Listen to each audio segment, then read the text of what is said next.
नमस्कार दोस्तों। स्वागत है आपका स्कूल गुरुजी पर। आओ अपनी पढ़ाई को मजेदार और आसान बनाएं। तो चलिए शुरू करते हैं आज की ये क्लास। नमस्ते बच्चों।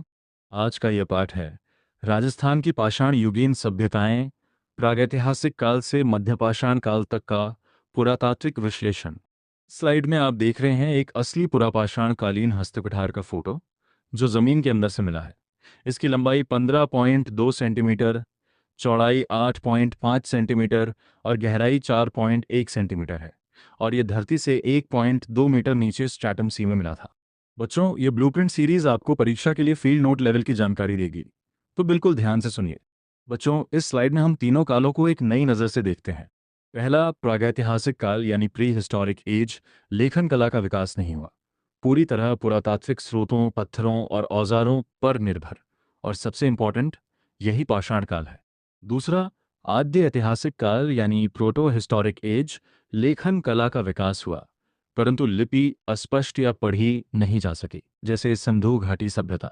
तीसरा, ऐतिहासिक काल यानी हिस्टोरिक एज। लेखन कला विकसित और उसे स्पष्ट पढ़ा जा चुका है, 600 ईसा पूर्व से वर्तमान।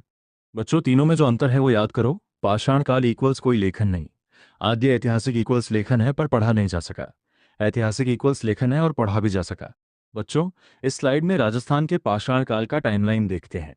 पूरा पाषाण काल यानी प्रागैतिहासिक काल 2 लाख ईसा पूर्व से 3000 ईसा पूर्व तक है। इसके 3 उपविभाग। पूरा पाषाण काल 2 लाख ईसा पूर्व से 12,000 ईसा पूर्व, ये सबसे लंबा काल है, लगभग 1,88,000 साल। मध्य पाषाण काल 12,000 ईसा पूर्व से 10,000 ईसा पूर्व, ये अपेक्षाकृत छोटा काल है, केवल 2,000 साल। नवपाषाण काल 10,000 ईसा पूर्व से 3,000 ईसा पूर्व, ये 7,000 साल का काल है। बच्चों, इन तीनों की समय अवधि परीक्षा में बहुत पूछी जाती है। एक बार ध्यान से दोहराओ। पुरापाषाण 2 लाख से 12,000, मध्यपाषाण 12,000 से 10,000, नवपाषाण 10,000 से 3,000 ईसा पूर्व। बच्चों, पुरापाषाण कालीन इंसान की जिंदगी कैसी थी, आइए एक एक करके समझते हैं। पहला, जीवन शैली बर्बर और असभ्य जीवन, पूरी तरह जंगली जानवरों की तरह जीवन व्यतीत। दूसरा, भोजन शिकार, कच्चा मांस, कंदमूल और फलों पर निर्भरता। क्यों कच्चा? क्योंकि अग्नि यानी आग का आविष्कार अभी नहीं हुआ था। तीसरा, अग्नि से अपरिचित, आग का आविष्कार नहीं हुआ था। ये बात परीक्षा में जरूर पूछी जाती है।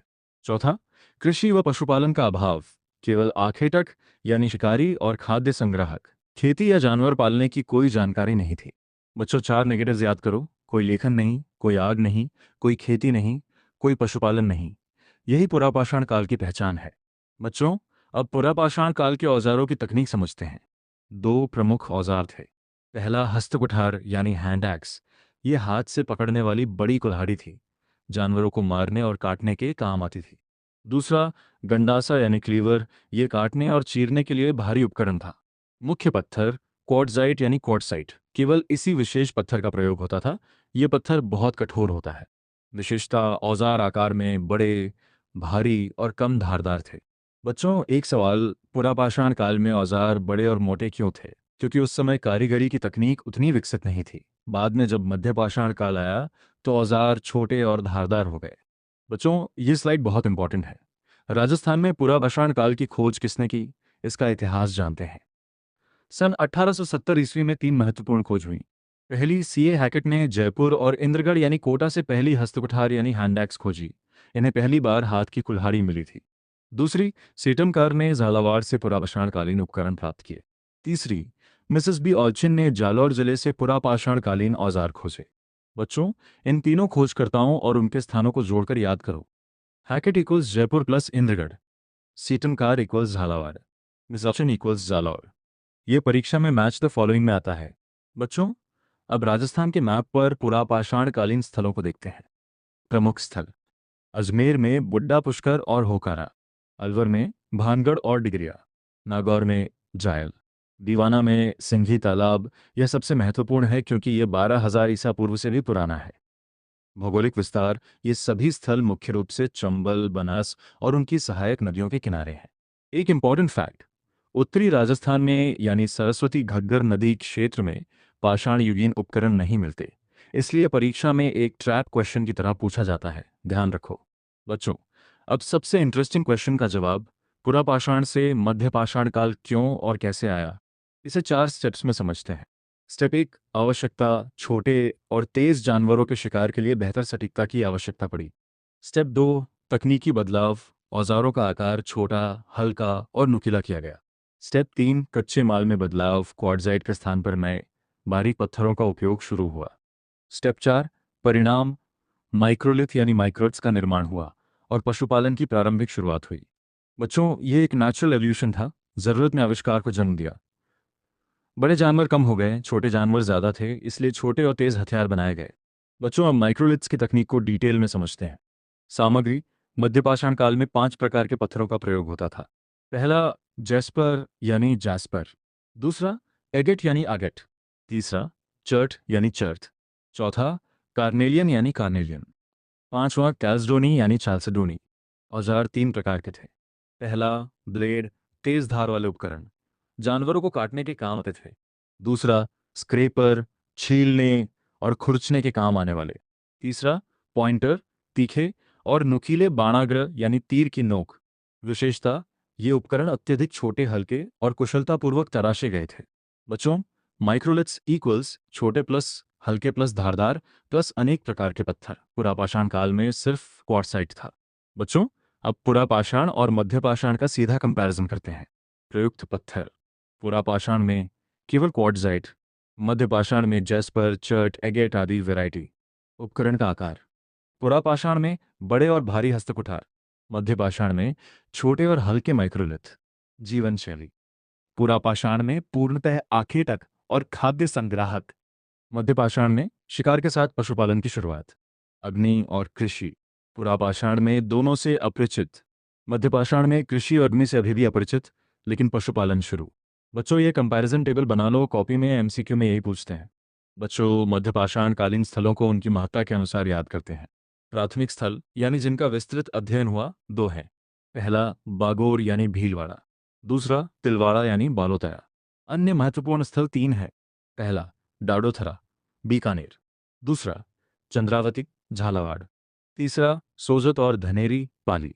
बच्चों, एग्जाम में अगर पूछें मध्यपाषाण काल का सबसे महत्वपूर्ण स्थल, तो आंसर है बागोर, भीलवाड़ा। और अगर पूछें दूसरा प्रमुख स्थल, तो तिलवाड़ा, बालोतरा।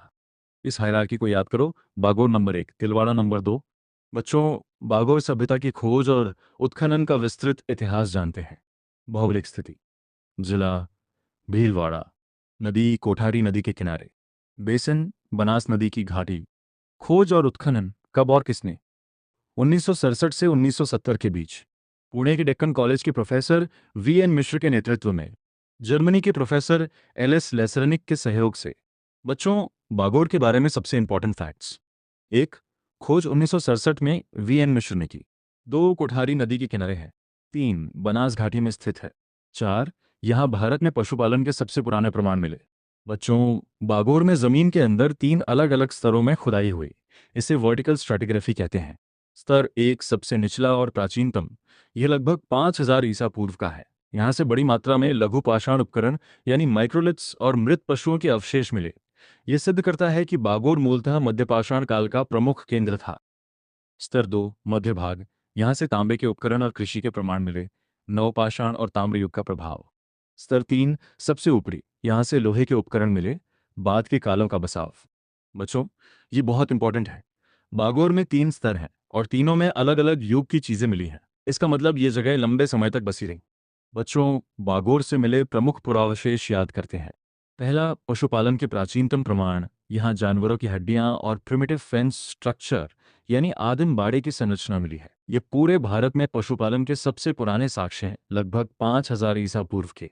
दूसरा, महासतियां, वायुजनित मिट्टी के निक्षेपों यानी जमाव से बने टीले, जिन्हें स्थानीय भाषा में महासतियां कहते हैं। तीसरा, 36 गुड़ियों की माला, एक मानव कंकाल के गले में 36 मोतियों की माला मिली। चौथा, तांबे की सुई और मुस्लिम काल का सिक्का, ऊपरी स्तरों से छेद वाली तांबे की सुई और मुस्लिम काल का एक सिक्का मिला। बच्चों, इन सभी में सबसे इंपॉर्टेंट क्या है? पशुपालन के प्राचीनतम प्रमाण। यही परीक्षा में सबसे ज्यादा पूछा जाता है।